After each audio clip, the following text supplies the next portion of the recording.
Welcome, welcome, welcome. Welcome to your soulful morning. Let's go deep inside by closing our eyes, straightening our backs, checking our posture, following our breath, and today inviting the creative energy in us.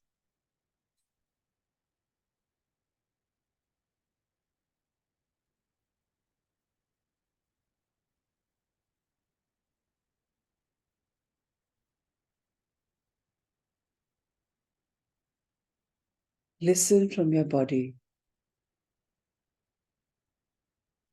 What are you hearing?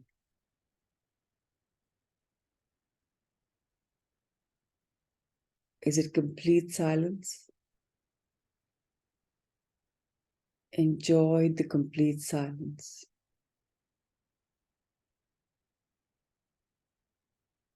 Is it something in the background in your house?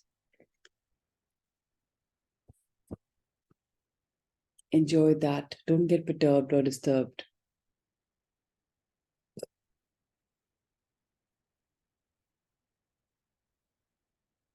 Whatever you were doing just before the session, whether you were sleeping or whether you were in the restroom or whatever you were doing, that is already happened. Now it's time to come and relax. Relax your full body so that we may learn, grow, and ponder and believe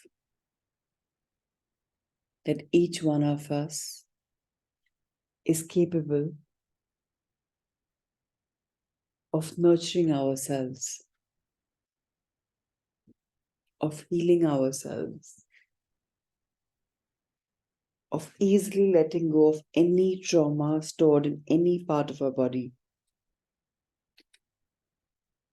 by simply having intention and by following the regression which we could induce on our own without any assistance from any professional. It's always an option.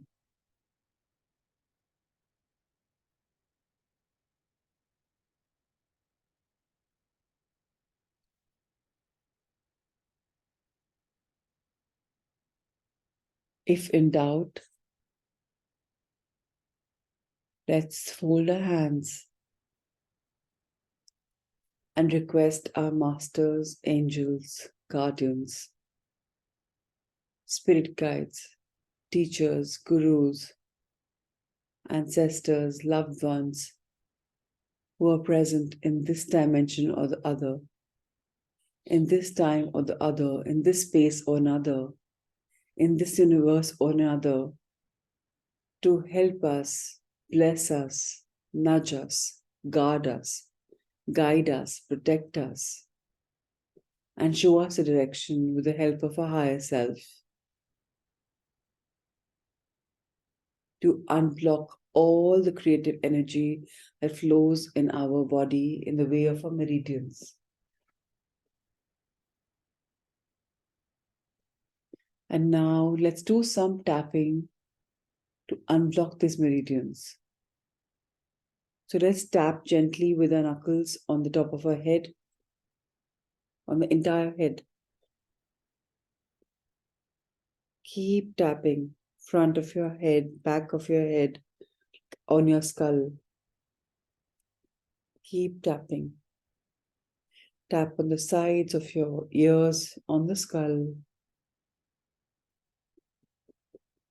Now take your fingertips and tap on the sides of your foreheads, on the skin, on the face.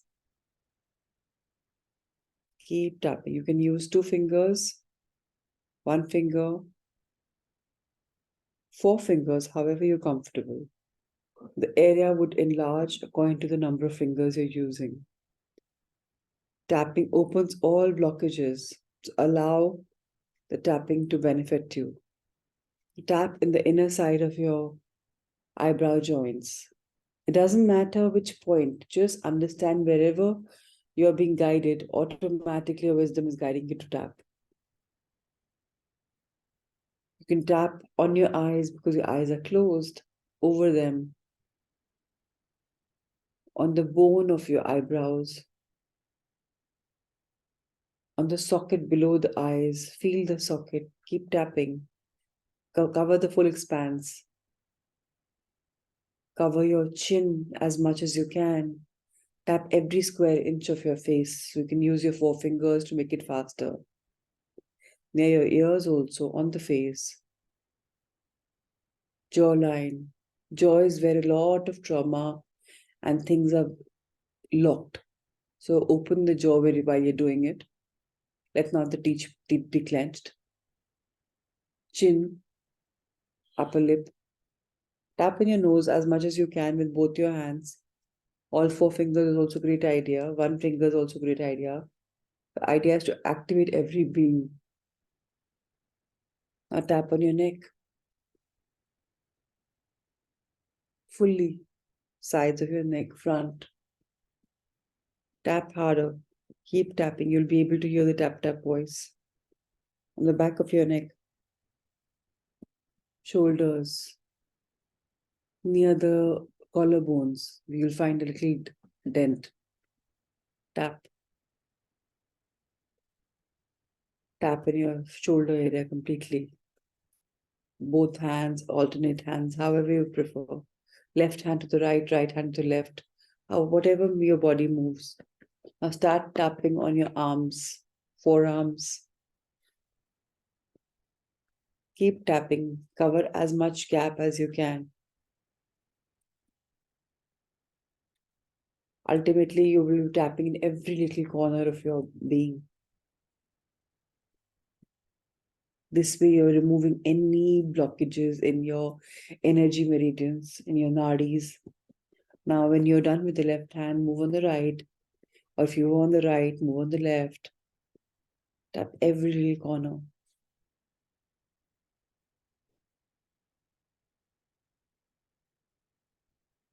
Tap on your back, upper back, middle back, as much as you can. If some parts are left, it's okay.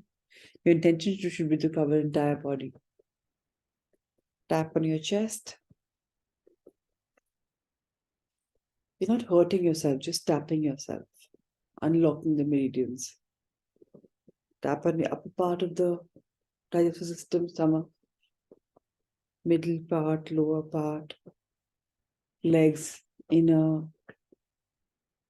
outer thighs, knees, any blockages in your knees, they will open up. Any injuries, they will heal.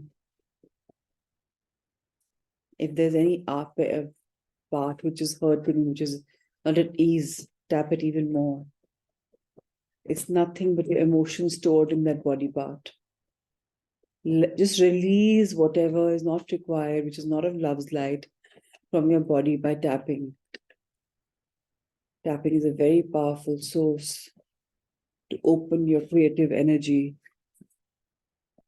by unblocking, letting go of all the pent-up energy, which is no longer required by the body.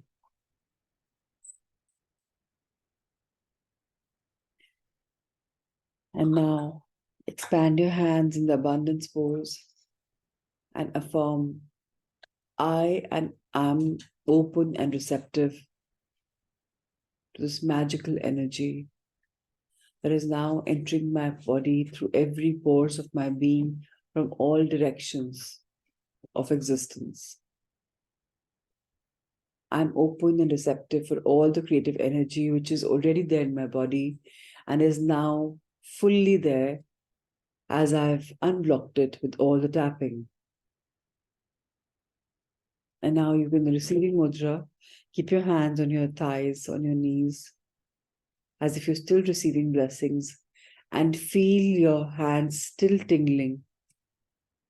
Some of you may think the tingling is happening because you've tapped so much. Yes, that's true. But also remember the center of your palms may be tingling because blessings are coming in abundance right now.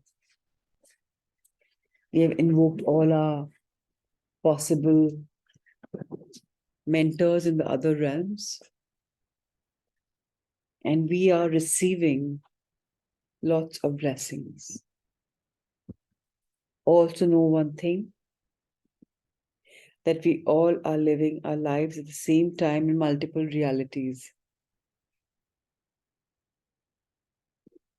So asking for blessings from somebody who is living and yet right now maybe sleeping is also possible.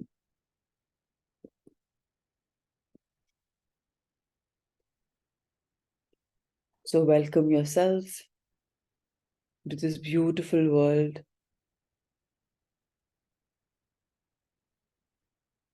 of unlocking your own potential. And now set an intention for the day. What is it that you wish to release? It could be as simple as inconsistency, lack of faith, not being disciplined or being indisciplined, or not focusing, or not finishing what you started. Anything, it could be anything. Remember about believe. Do you believe in yourself?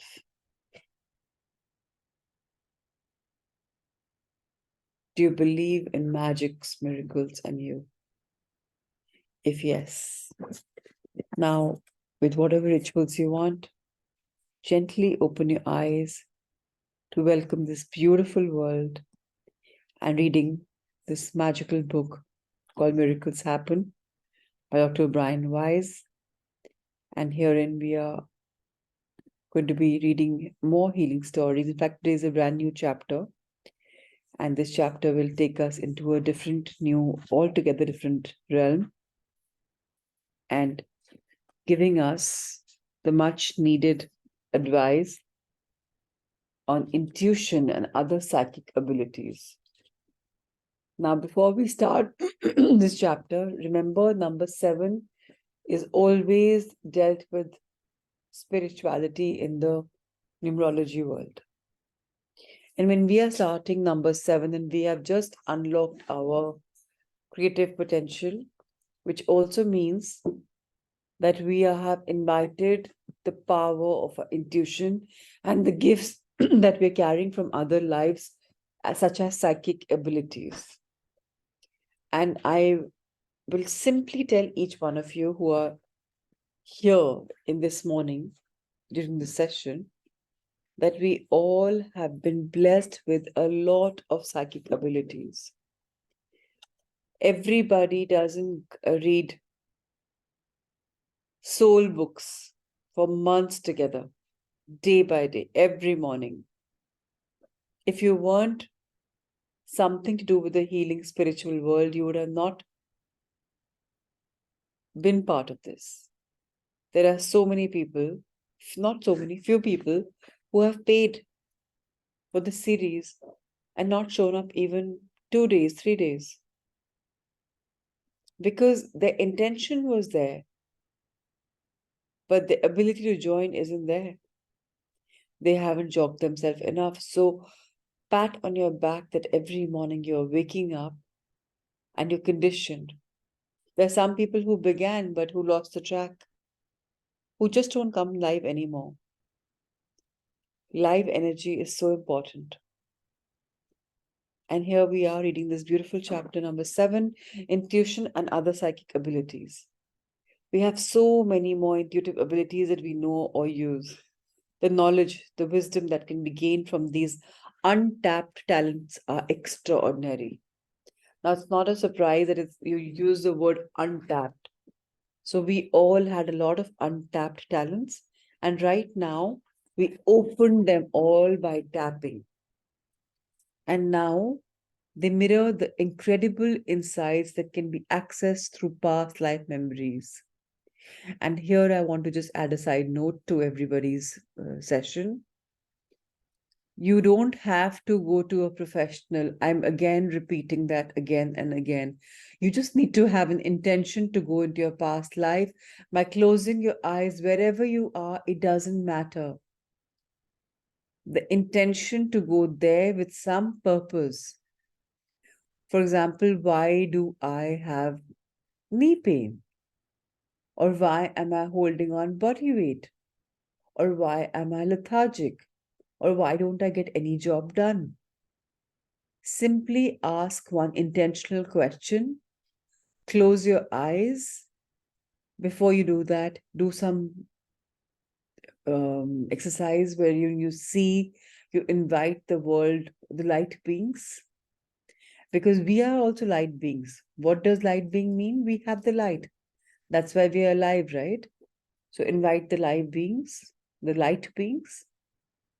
and simply go, and then you will get so many visuals, downloads. You'll be able to go in the world. And once again, when in doubt, shake off the doubt.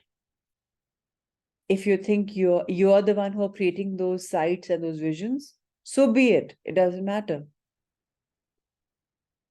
But it is going to be channeled. Some people say, no, no, no, I am creating it. I know it, ma'am. It's not something which is happening on its own. I am creating it. Yes, if that's your belief, go with that. Doesn't matter. But your intention is correct. And sometimes when you think you're doing it, allow that to work also, because that's your belief. So it's okay. Go with it. In my book, Messages from the Masters, I describe an exercise that I have been including in my workshops for years. This exercise is called psychometry, and it has led me to many amazing and wonderful moments, a number of which are described in this chapter. In this experiential exercise, which I usually conduct in groups of two, the participants exchange small objects belonging to them. The object may be a ring, a watch, a bracelet, keys, lockets, and so on. The item chosen should be one that is touched and handled primarily by its owner. I begin the experience by doing a brief relaxation exercise which helps the participants to focus and to quieten the mind. With their eyes closed as they remain in a relaxed state, the two people hold their partner's objects gently in their hands. The participants are instructed to become aware of any thoughts, feelings, impressions, or sensations that come into their awareness. The impressions may be psychological, feelings, moods, or emotions, physical, bodily sensations, psychic visions, messages, thoughts, childhood or past life scenes, or spiritual messages or images from other dimension. About 5 minutes have elapsed. I instruct the group to share every aspect of the experience with their partner. It's very important to share every sensation, thought, and impression, even if it seems silly or weird, because these are often the most accurate and powerful hits. Frequently, the validation of each of these strange impressions is immediate and most meaningful. Whether it is energy of the object being held that facilitates the intuitive transfer of information or the relaxed focusing of the mind. The net result is an awakening and a validation of the intuitive ability we all possess. The exercise is safe, simple, instructive, and a lot of fun.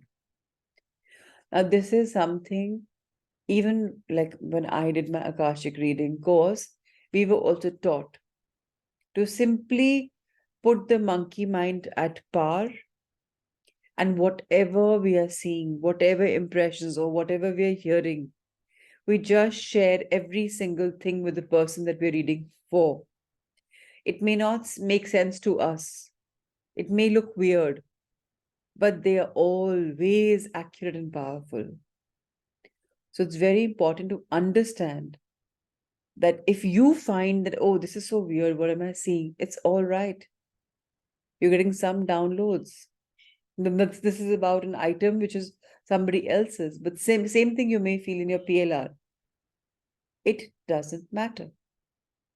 Whether it is energy of the object being held that facilitates the intuitive transfer of information or the relaxed focusing of the mind, the net result is an awakening and a validation of the intuitive ability we all possess. This exercise is safe, simple, instructive, and a lot of fun. I read this again because we need to understand that energy जो भी हमारे अंदर आ रही है through downloads, emotions, feelings, visuals. By the way, everybody has a different way of intuitive psychic abilities. Some people hear, some people see, some people feel.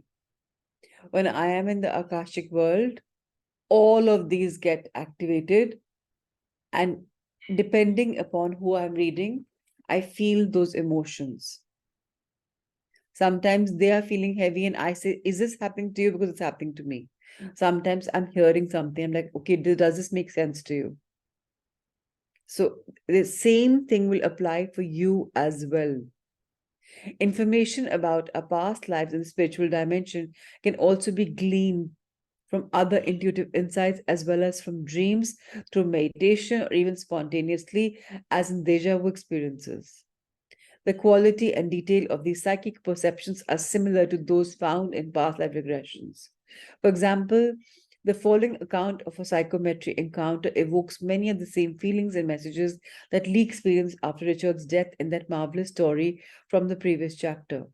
Both stories share the powerful and immediate effect presence of a loved one who had recently died and who brings comfort from the other side. Whether the avenue to that side is established through past life regressions or through psychometry or spontaneously through other intuitive channels does not matter. All these roads lead to the same place, same awareness. We are always loved, we are never alone.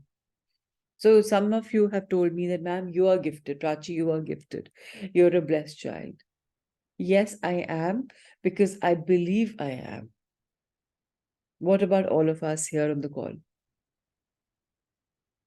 We are very gifted. That is why we are here reading this chapter, especially this chapter. When in doubt, please trust your intuition. Please trust that gut feeling or whatever you want to call it. Do not let your analytical brain get the better of you, because you are here for a purpose. And you have been blessed with so much more psychic abilities that you don't even know. The lake house.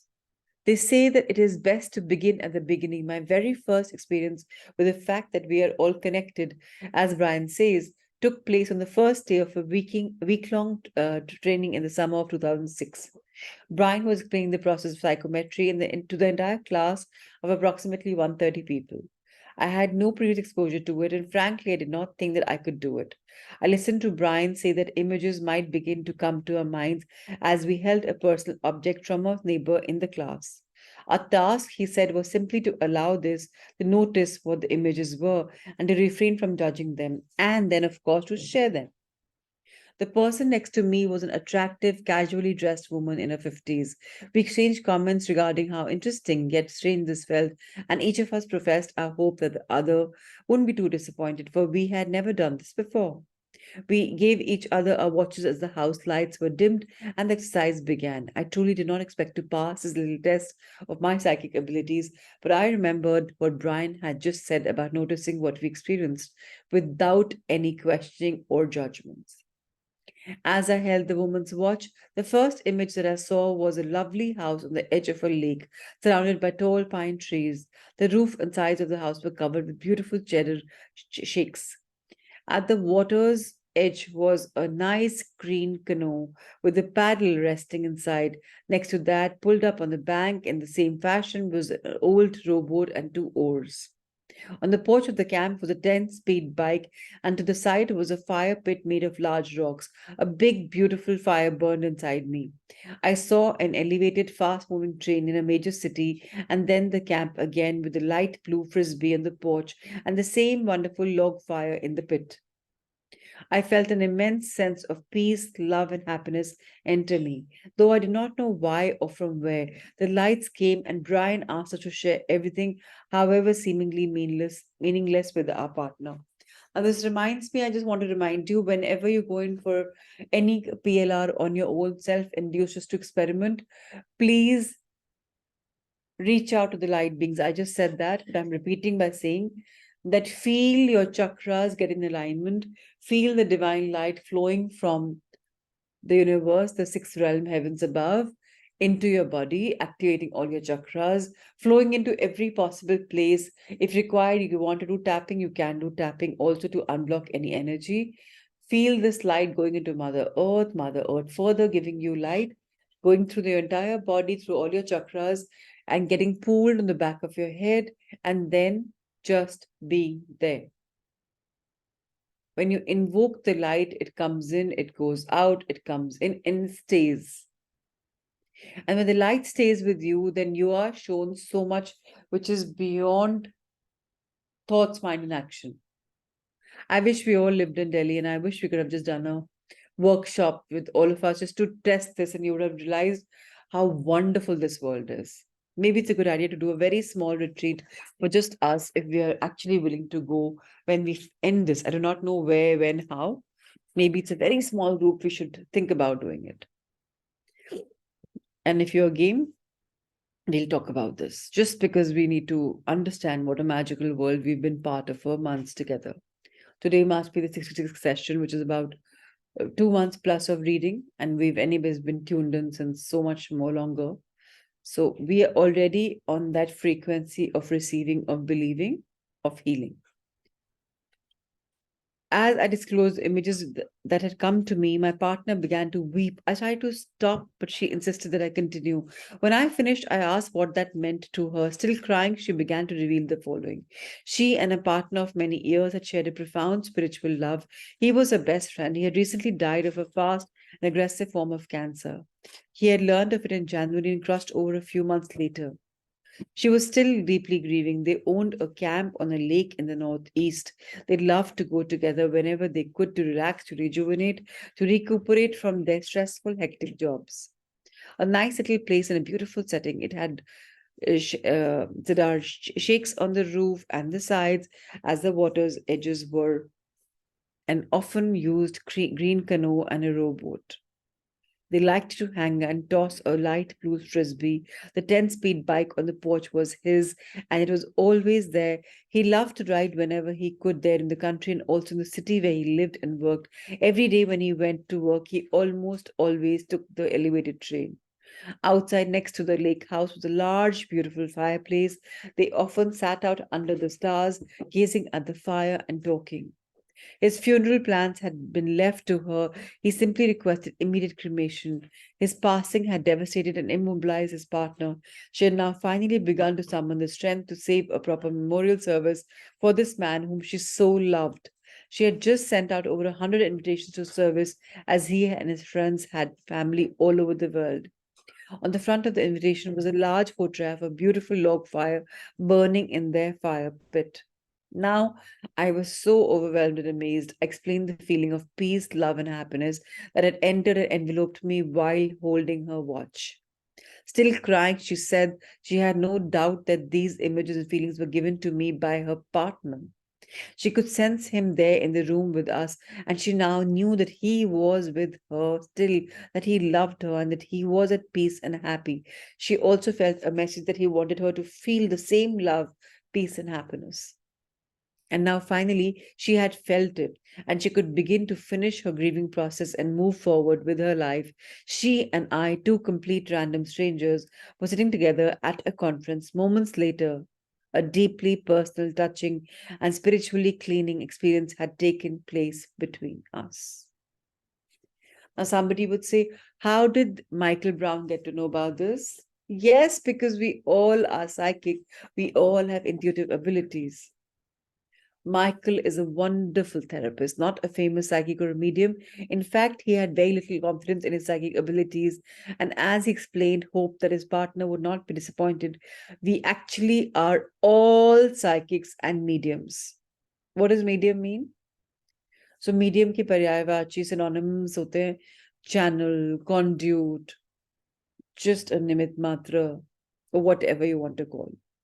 Mediums are people who are used as a medium to emit out the knowledge which is there in the other dimension to the person in the front of the medium. Now, in front could also mean continents apart.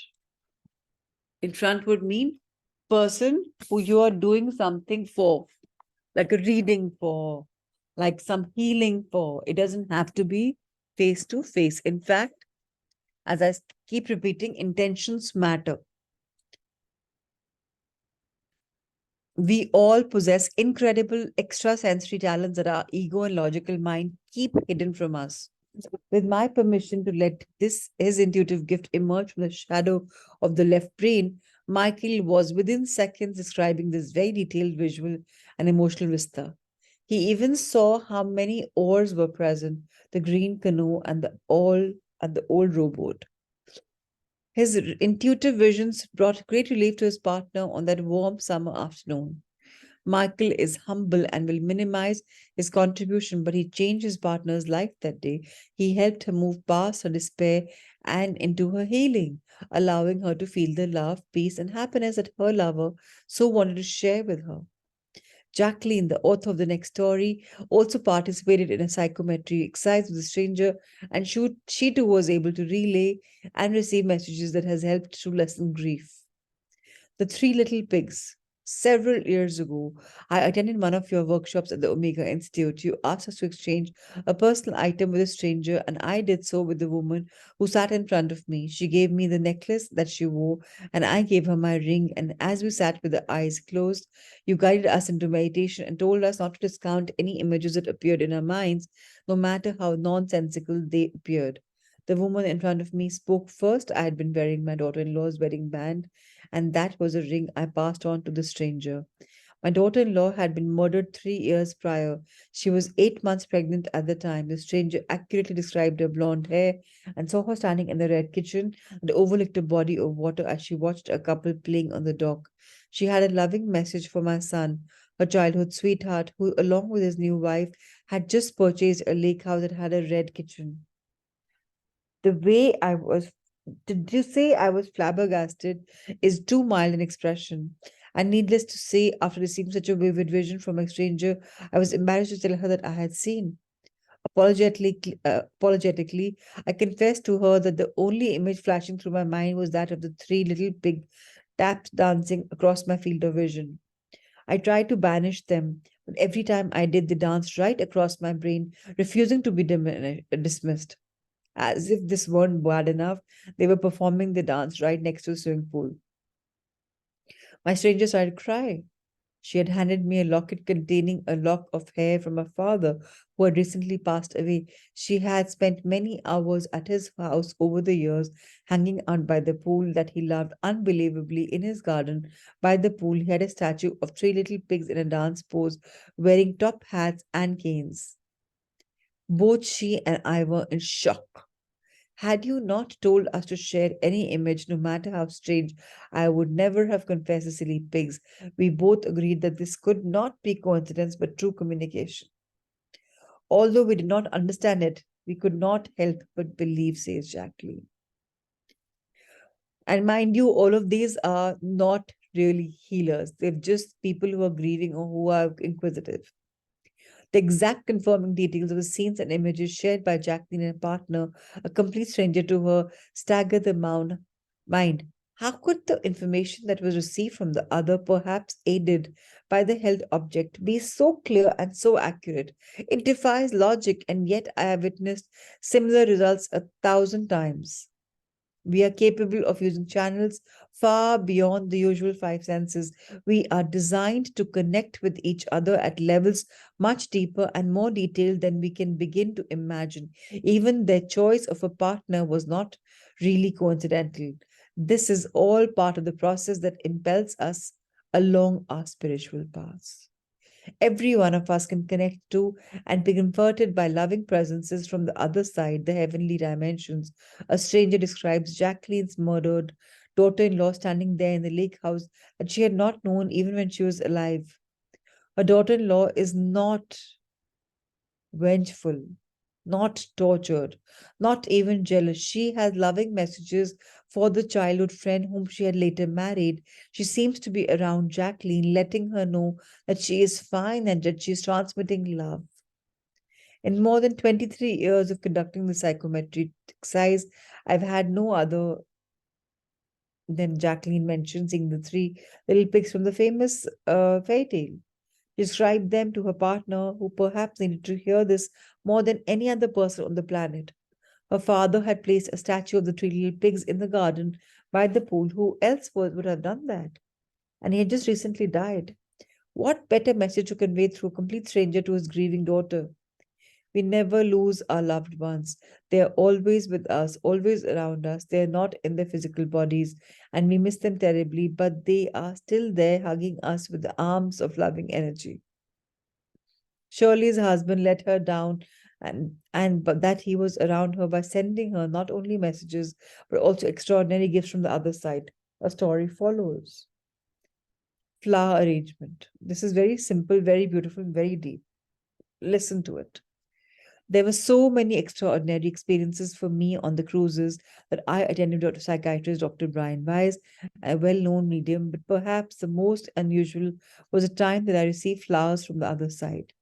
We were in Tahiti. It was the first week of October 1990, and the seminars were coming to a close. In the afternoon seminar, Dr. Weiss, we were invited to choose a partner, someone whom we had not met, and temporarily exchanged a personal item.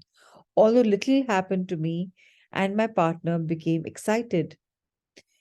She began to describe my husband, who was recently deceased. She became quite articulate in describing an unusual tweed coat for which was celebrated in Northern Ontario. This was a first for me, and the realization put me into shock. So I begged her not to call any attention to us. This was a mistake, as such events are most interesting to everyone. The next day, the last in Bora Bora, I took a small boat to seek a flower for my hair. There were few shops on the island, but I saw a lovely hibiscus flower in a window and attempted to buy it. The elderly person spoke neither English nor French, yet she began to fill the openings in a large straw hat with flowers of a similar pink color. I tried to stop her, insisting on one flower only, but I was ignored. A younger Polynesian woman entered and explained the difficulty. She replied, "It is you who are mistaken. This hat is a gift." The last boat was about to leave, and I could but give them such a hug and run towards it. Others told me afterward that the hat looked illuminated. The last seminar was about to begin. In a meditative mood, I quickly became alert when the medium called my name and said that a man in top hat and tails wants to dance with me. I knew that it had to be my husband. When first married, we would dance to records in the library. He went on with messages of gratitude for answering all the meaningful letters of bereavement and commented on the way that I had reframed this picture and on its new setting. All was true that he said that I loved flowers and that he was sending me some with love. Someone in the group said, "And there they are, besides you on your hat. They are magnificent." How on earth, or maybe it wasn't on earth, did the Polynesian woman get the message? 1 week later, I was invited with a small group of ladies to attend a party at Neiman Marcus to introduce a new line of crystal. We were each given a brick of clay with utensils to free an enclosed gift in crystal. My gift was a small pink crystal hibiscus bloom, says Shirley. Shirley's late husband was persistent in letting her know of his gratitude and his love. His tweed coat preceded several gifts of flower, both real and crystal. The real ones appeared to be illuminated. Love can do that. Spiritual messages can transcend the usual scenes and be received in many ways. They do not require words or language. The older Polynesian woman spoke neither English nor French, yet she perceived the impulse and transferred it into the flowery gift. Yet this might be normal in Bora Bora, but it seems like a small miracle to us. As the author of the next story reminds us, anything is possible. We read yet another healing story called Healing and Happiness. Recently, I went to see you at a seminar in Boston. It was the first time that I had ever been to anything like that before. I read all your books and I'm interested in the subject of past lives and regression therapy. I've only been regressed once at this seminar, and although it was just a short experience, it was nonetheless truly amazing. We, the audience, were told to exchange something of personal property with a person sitting next to us in the auditorium. I gave to my neighbor the necklace that I wore. We were then told to close our eyes and to follow her instructions in order to try and see something into our neighbor's life. After the process was over, I told my neighbor what I had seen and envisioned while holding her item and listening to you. It so happened that I was very accurate in the telling of things that were going on in her life at the time, causing her to rethink some things that she had decided upon. It was then that my neighbor's turn to share that she had seen about her life. She began to tell me about a young blonde haired uh, boy she saw was playing when doing the boy things across a river. The boy looked happy. He smiled at her. He was also waving a white flower. She gently touched my arm and said, I have to tell you this. I wasn't sure if I should or not let you, but it doesn't seem to have make sense, but I feel like I need to. The young boy told me to tell you he's okay. He's happy. Do not be sad about him. I started to shed a few tears, but tried to hold them back in front of this woman I did not know. I simply thanked her and left. The reason for my crying is that when I was young, I had an abortion. I did not want to have one, but I felt pressurized by my parents and boyfriend. I strongly believed at the time and still do that the baby had been a boy. I felt guilty for this act since it happened. I often thought about the baby boy than I should have. This experience has helped me see where the baby is happy, playing, and doing many things, boy things, which reassures me that I can be happy myself. Why else would the stranger feel the pressing need to tell me that the boy had told her? Why, out of all the people in the seminar, did I sit next to her? Obviously, there is no way that she could have known about this. Very few people do. I believe after this, that anything is possible. I finally feel much better about things that I can't change. We carry so much unnecessary pain and grief on our shoulders, and we can let go of this burden through understanding T's partner, a stranger to her, who were not imagining the boy she saw clearly and felt a pressure and urging to deliver the message. The river separates the physical world from the other side. It is an ancient symbol prominent in Greek mythology and in many other cultures and religions. The concept of the older shore is found in the Buddhist Heart Sutra and numerous spiritual texts from the world all over. Her partner did not see the river by accident. A soul can never be harmed, not by death, not by abortion. The soul is evolving and growing on the other side. So T's son came to Boston to tell her not to grieve anymore because he's happy, he's okay. He is speaking to us all because we all have lost or will lose some loved ones. And when they visit us after they have died, whether in our dreams or reveries or meditation through strangers or in any other matter, the message will be so similar to the one given to T. Don't be sad. I am fine. I am happy. We will always be together. Brain. Landing at Iceland's international airport on my way home to Tel Aviv was a perfect end to a wonderful vacation. I'd been a participant in your workshop on board to a luxurious cruise ship from Fort Lauderdale to the Caribbean islands. As I wandered about the airport, I saw a shop exhibiting small figurines shaped like human heads. They were made of brilliantly colored transparent glass. When I approached them, I lifted one that was completely transparent, but I placed it back immediately as it looked so much like a skull of the dead. Instead, I chose another statue that was made of a bright green color with silvery mask. It was a work of a Swedish sculptor, an artist from Stockholm. I jumped at the unexpected opportunity to buy it. On the backside of the head was a blue shadow that looked like a human brain. It turned out that the artist himself called it brain, recommending that people use it every day life as an object to reduce stress. A year later, I participated again in another of your workshops on a cruise vessel. This time sailing from Puerto Rico. During one meditation session, I heard the sound of a drill behind my head. I did not know what it meant. I went back home, and 2 months later, I had an unexpected operation to remove a brain tumor. After long sick leave, I retired from my judicial status, and I even stopped working as a lawyer. Now, I do things that I like to do, seeing my granddaughters, writing short stories, and painting. and I have never stopped thinking about what this mystical, profound experience that I had with my brain and with Brian and yeah, Aviva Shalom.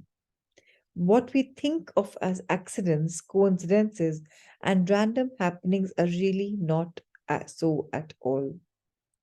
At this point, I just want to interlude. We have about 15-20 minutes of reading. If somebody can volunteer, it'll be great. मेरी गले में थोड़ी सी खराश है, and I just want to take a little rest. So, if possible, somebody could read and we could all be listening and tuned in. Aviva began receiving subconscious alerts, signs, or premonitions about her brain tumor more than a year before the diagnosis and surgery. At first, she picked up this wrong figurine, but her intuition, perhaps enhanced by the workshop experience and certainly the psychometric exercise, quickly led her to reject the one and to choose the brain. The drilling sound during her meditation the following year was another sound, and everything turned out to be fine, and her post surgical life is much more peaceful and less stressful, just as the Swedish sculptor intended. By selecting the object holding in her hands and picking up on the unique energy and messages, Aviva was performing her own spiritual psychometric size. We all can do this at any time with the millions of objects around us. And then with the people whom we meet, imagine how our world would expand if we allow everything to become conscious of the beautiful energy and comprises every single thing. We would finally understand the magnitude of love and wisdom and surrounds us at all given times. Even strangers whom we have never met can provide with incredible personal messages and insight, as Laurie, the author of the following story, discovered one day during a workshop. So there are two options. Either we conclude the session today, it's 14 minutes to 7, or we somebody volunteers, whatever works with you, because I do not want to challenge myself furthermore. Okay, so I don't receive any pop-ups or hands up,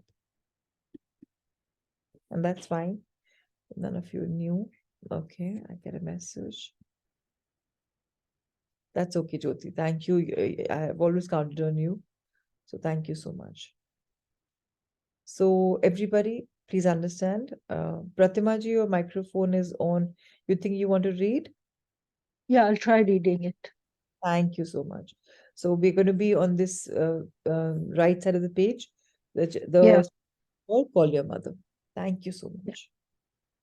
While attending your weekend seminar at the Omega Institute, I noticed a woman who seemed to be, shall we say, very uninterested in the topic of reincarnation.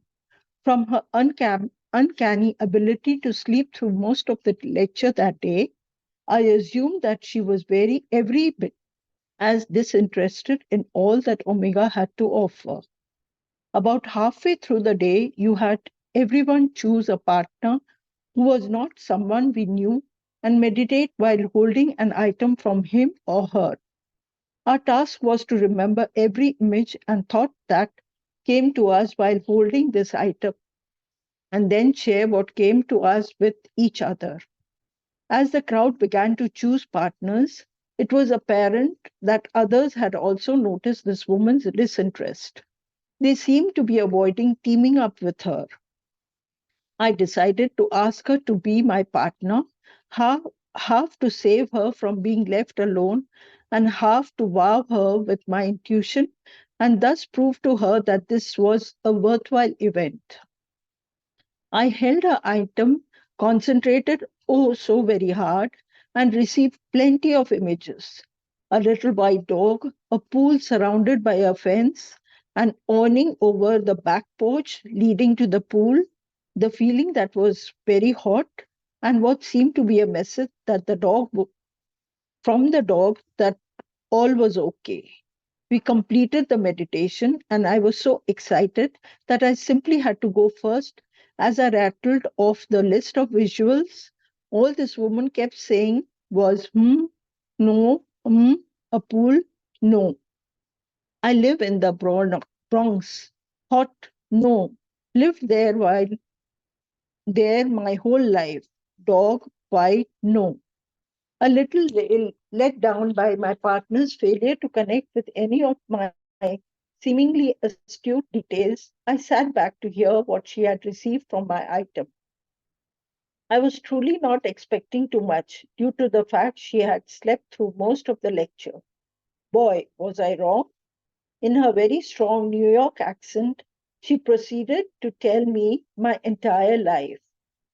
Kumwal Yomuta was how she started, and she went on to tell me about two homes with which my mother was having trouble deciding what to do. A miscarriage that my mother had had that involved a little boy spirit that had stayed with me. This was the second time I had been told this, and much more. All turned out to be true.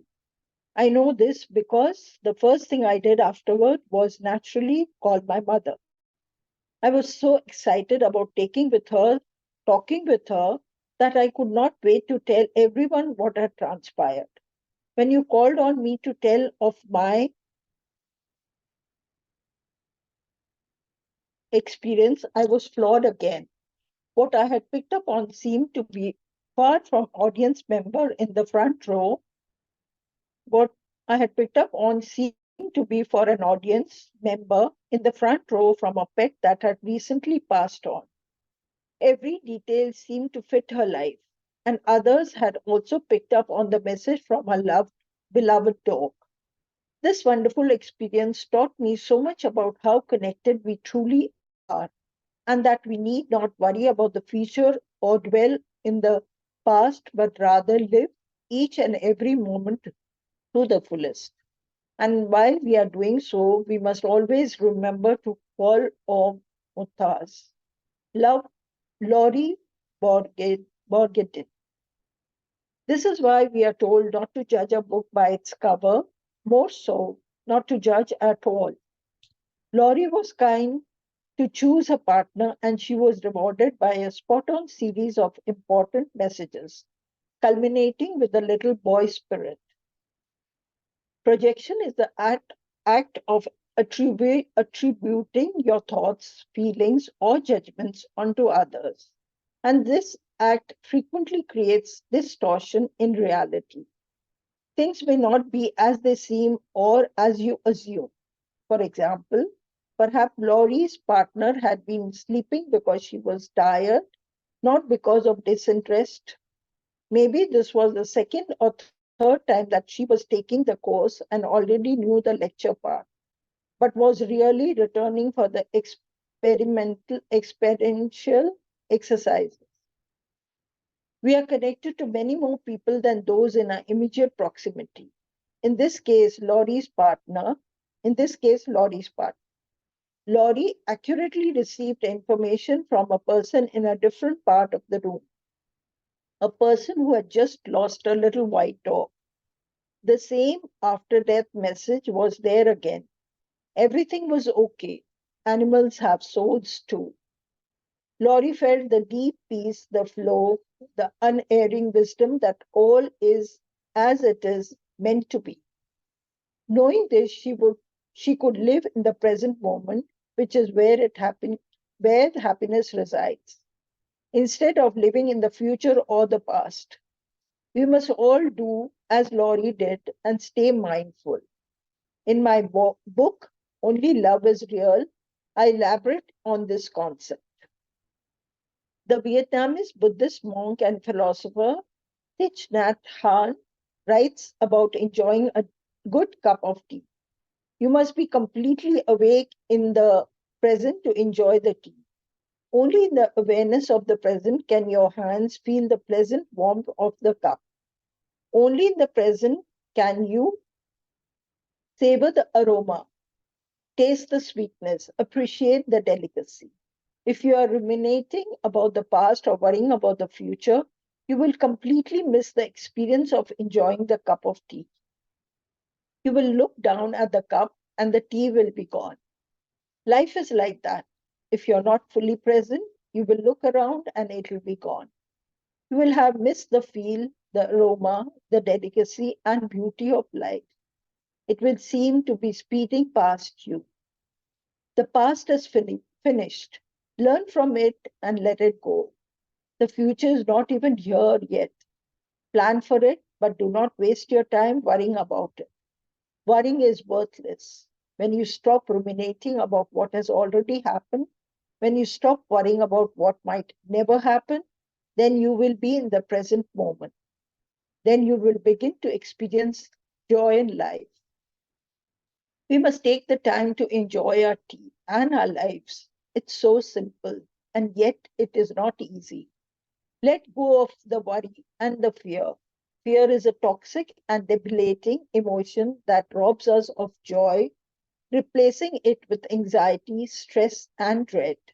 Instead, be mindful of the sweetness that each day brings. Life is so full of exquisite beauty. Drink it all in. Like Laurie, I too have found that at Omega Institute or at any longer workshop of several days leaves me in the altered state, one in which I can truly live in the present moment and feel the interconnectedness between all beings. I knew that my consciousness is not in this its normal mode. It moves from the everyday to the other perspective. Some characteristics of this perspectives are a sense of loving detachment, of timelessness, of being non-judgmental and more observing, and of a deep inner peace and calm. The mystic and philosopher Krishnamurti, a wonderfully wise man, once wrote that you can set the table for this altered awareness, but you cannot make the guest appear. In other words, you can create the conditions for it, yet you may have to wait for it to happen. Frequently in teaching at Omega, my wife Carol and I leave the week or weekend with this extremely sublime feeling. We both know that it won't last, but we are always watching to see how long it will. Often we will get from Rhinebeck, where Omega is located, to the airports in New York. Oh, you've changed. Something will happen there. Sorry, rudeness, people shouting, that shifts us back to the ordinary concessions. The transition is very abrupt, and although we are quite aware of it, it is nonetheless difficult to return. The last time we were there, however, it happened even more quickly. Carol and I were driving away from Omega, and after about 30 minutes, we stopped at a convenience store in a heavy rainstorm. She went into the store as I parked nearby, with many spots in front and in back of my car. Inadvertently, even though there was nobody around me when I parked the car, I must have taken a spot that another person wanted. In this pouring rain, as Carol was inside the store while I waited in the car with the windows up, a man around my age, wearing just an undershirt, started circling around my car and yelling at me. I had no idea why until I could hear him saying, "You took my spot. I want this spot." It seemed so out of place to me. I was still feeling detached and filled with peacefulness, although it was now starting to ebb. As we stood outside my window, I noticed that he was wearing a medallion of the Virgin Mary around his neck. It struck me as extremely odd and even inappropriate that a man who wore a Mary medallion was yelling, screaming, and acting somewhat violently. The Virgin Mary is a symbol of loving kindness, of reaching out to help people with arms of grace. This man wore her right next to his heart and yet acted in a completely contradictory manner. I knew that he could damage the car or break a window. He was capable of anything, ranting that way. And at that moment, the shift happened. Perhaps anxiety, alarm, or fear kicked in and required me to return to regular consciousness. I said something to him like, "I'm sorry, I didn't realize you were there. My wife is in the store and I'm waiting for her. She knows that I'm here." but if I move, perhaps it'll be difficult to find me. I apologize. With that, he left. I don't know exactly what was on his mind, but he disappeared. Carol came out and drove off, and we drove off. I explained the story to her, and that brought her out too. It has occurred to us that people who meditate regularly or who reach transcendent have to deal with this issue. How do you relate to mundane concerns while in that beautiful space? How do you retain a state of peace, of love, and of compassion, yet not have people manipulate or take advantage of you? This is very difficult task. Meditation, contemplations, introspection, and even reading a spiritual book will help. What I have found over the years is that some reminder of the state also helps us to assist in returning to it. You just have to remind yourself of what it felt like. What was your breathing like? What was in your perceptual field? What psychological changes did you notice at that time? I also find myself feeling similarly when I'm awakening from a particularly striking dream. I know not to eat or read the newspaper right away, but just to stay with that state, because in that perceptual mode, I'm aware of so much more. It's at once a feeling of being intuitive, of knowing things at a deeper level, of understanding.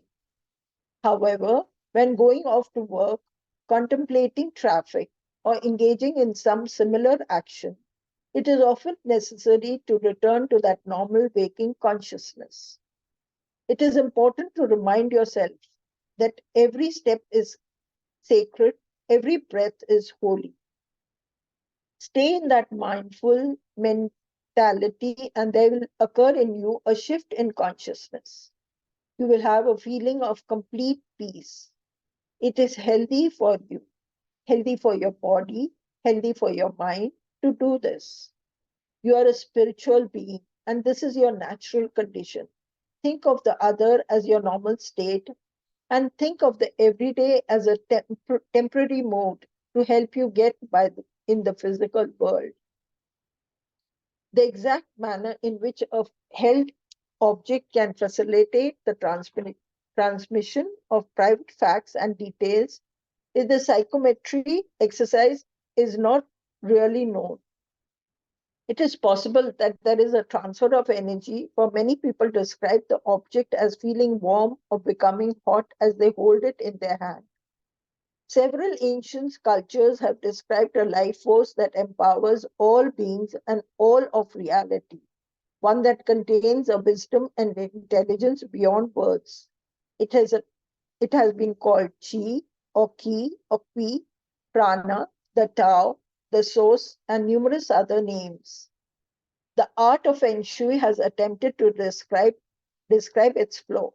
Maybe this indescribable ocean of energy underlines the entirety of the existence and is responsible for the transfer of intuitional insight and knowledge. I have often wondered about the nature of unknowable energy field. For example, how does it possess wisdom and other human-like qualities? How do physical objects relate to the field? How do we appear from it and eventually return to it? How are its vibrations or frequencies modulated?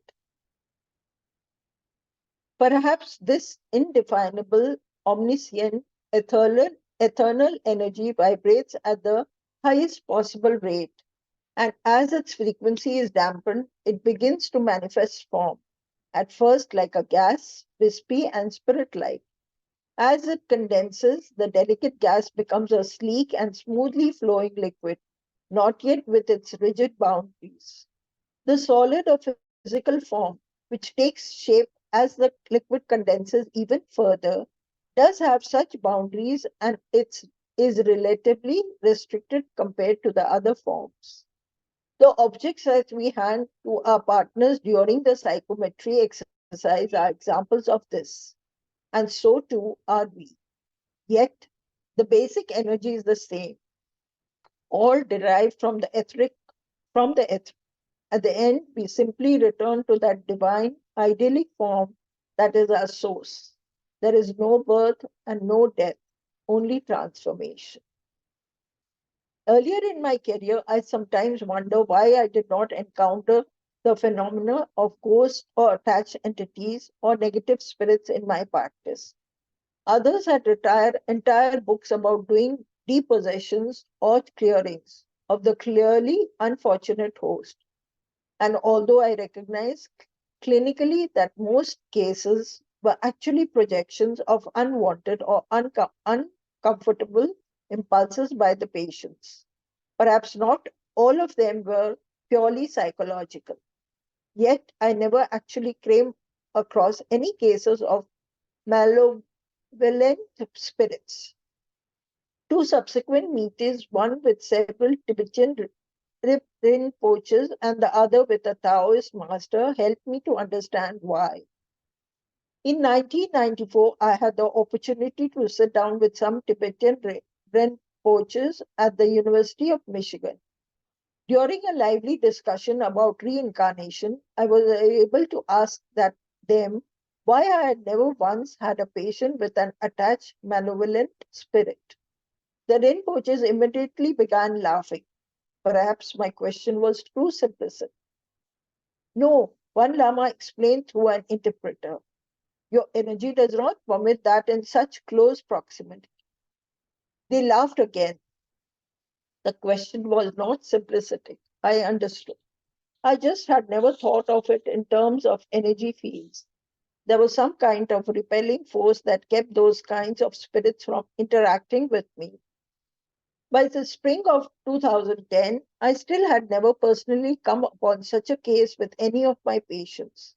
At that time, I was traveling in China and had an audience with a leading Taoist master in the gentle green foothills outside Xi'an. Several Taoistic scholars from nearby universities also attended. We spoke for an hour and covered many topics. Eventually, I asked the same question that I posed to the Tibetan Rinpoche 16 years earlier. Once again, it was met with laughter. Once again, the answer was the same.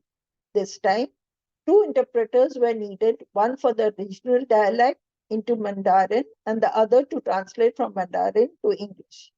Yet I'm sure that there was little to no distortion. That energy would be too uncomfortable in your energy. That energy could not flow there. It could not happen. There is nothing unique about my energy field. I meditate often, and this may raise one's vibration. Yet this practice is free, universal, and available to all. The answer of the Lamas and the Taoist master was not specific to me. It applies to each one of us. Evil spirits or manifestations can equally as uncomfortable in your energy field as in mine, can be equally uncomfortable as in your field as in mine. The important point is that by mastering our spiritual lessons, we become incompatible with that kind of energy. This is how you can cast out your own demons. In addition to meditation, another way to raise our vibration is to fill our hearts and our minds with loving kindness, with tranquility, and with peace. These qualities, I suspect, are very important in the process of refining the energy field. If incorporating these practices and principles into your daily life rids you of affliction, in whatever form, what a blessing you will receive. The comments of the monks and scholars reflect the acceptance of the idea of negative spirits. But my impression from the discussion with them is that ignorance would be more appropriate word than evil or malevolent. There is no real evil. Ignorant spirits might appear to be dark, but they are simply at an unenlightened, literally in the dark level. They are like uh, first grade boys in a schoolyard a bit wild and mischievous, perhaps pulling the girl's hair, but not evil. First graders are qualitatively the same as graduate students. The only difference is their level of knowledge and maturity. The boys are young and ignorant, but eventually they will become the graduate students. Perhaps this indefinable, oh, is that, am I repeating? That's fine. Whatever's in the flow, we are good with that. Please receive. Thank you so much.